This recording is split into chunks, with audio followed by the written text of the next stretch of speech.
Baik, perkenalkan nama saya Rivaldo Bula, saya dari Universitas Nusa Cendana, Prodi PGSD.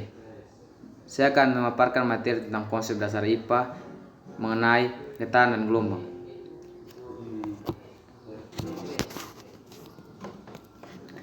Pengertian getaran. Getaran adalah gerak bolak-balik secara periodik di sekitar kesetimbangan. Misalnya, getaran beban pada ayunan sebuah bandul, gerak naik turun benda yang digantungkan pada pegas. Berikut ciri-ciri getaran. Ciri-ciri getaran ditandai dengan adanya amplitudo, frekuensi, dan periode getaran. Titik A merupakan titik keseimbangan. Simpangan terbesar terjauh bandul ditunjukkan dengan jarak AB sama dengan C, disebut dengan amplitudo getaran. Apa itu amplitudo? Pengertian amplitudo adalah simpangan terjauh yang dihitung dari kedudukan seimbang. Amplitudo diberi simbol A dengan satuan meter. Yang berikut frekuensi. Frekuensi adalah jumlah getaran yang dilakukan oleh sistem dalam satu detik, diberi simbol F. Yang ketiga, periode getaran. Periode getaran adalah waktu yang digunakan dalam satuan getaran yang diberi simbol T. Yang ketiga adalah manfaat getaran. Manfaat getaran adalah dapat membuat pengendara motor merasa nyaman saat berada di jalan yang tidak rata. Yang kedua, menghasilkan bunyi. Yang ketiga, bidang kesehatan untuk membakar lemak. Yang keempat, pengertian gelombang. Gelombang adalah suatu getaran yang merambat. Selama perambatannya gelombang membawa energi. Contohnya gelombang yang di permukaan air laut. Penggolongan gelombang berdasarkan medium perambatannya. Yang pertama, gelombang mekanik.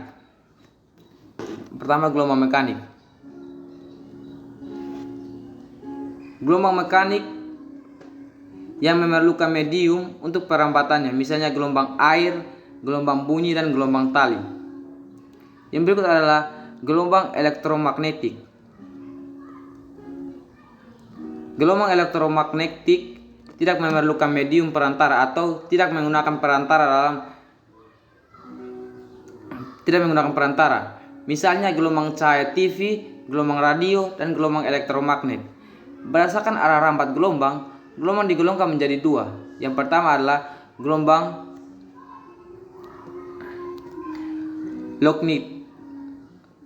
longitudinal. Gelombang longitudinal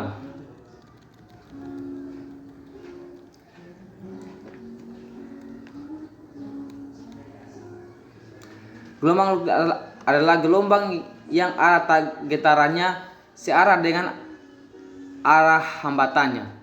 Dalam gelombang longitudinal akan terjadi rambatan gelombang dalam bentuk raptaan dan rengganan. Yang kedua adalah gelombang transversal. Gelombang transversal adalah gelombang yang arah getarannya tegak lurus arah rambatannya. Contoh gelombang transversal adalah getaran sinar gitar yang dipetik, getaran tali yang digoyang-goyahkan pada salah satu ujungnya. Yang berikut adalah ciri-ciri gelombang.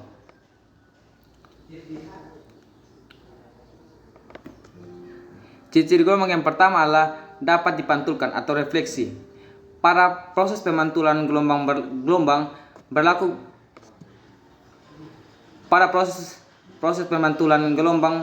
berlaku datang di garis normal N dan gelombang pantul P terletak berdasarkan bidang datar sudut datang I sama dengan sudut pantul T. Yang kedua, dapat dibiaskan. Refraksi.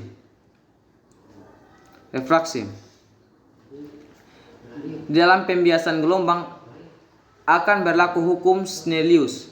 Gelombang datang dari medium kurang rapat. dalam kurung N1 menuju medium lebih rapat N2 akan dibiasakan mendekati garis normal akan mendekati garis normal. Begitu juga sebaliknya. Yang ketiga, dapat dipadukan. Intervensi.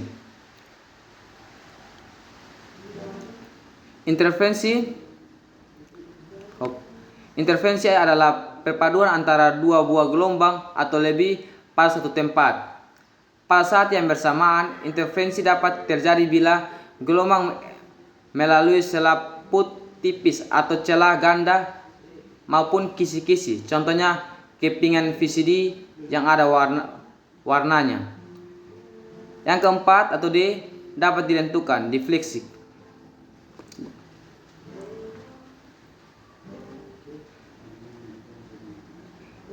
Lenturan gelombang dapat terjadi jika gelombang sampai pada suatu penghalang yang berupa celah sempit.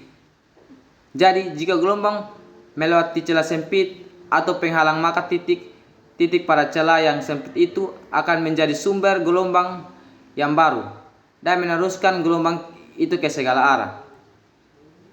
Yang kelima, dapat diserap arah getarannya. Polarisasi. Pengertian polarisasi hanya untuk gelombang transversal.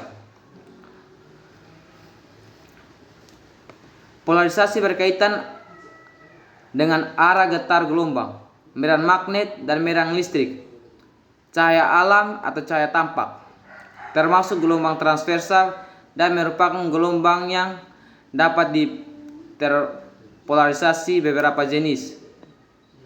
Bahan dapat mempolarisasikan cahaya dimakan polarisator. Yang terakhir, manfaat gelombang. Gelombang juga memiliki manfaat antara lain.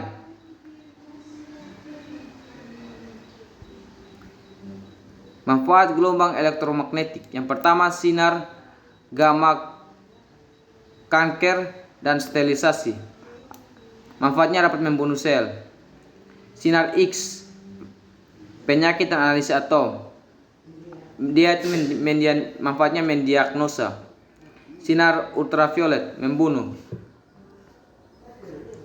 Gelombang radar, alat komunikasi. Gelombang radio, alat komunikasi. Sekian dari pemaparan materi saya. Jika ada salah kata, mohon dimaafkan. Terima kasih.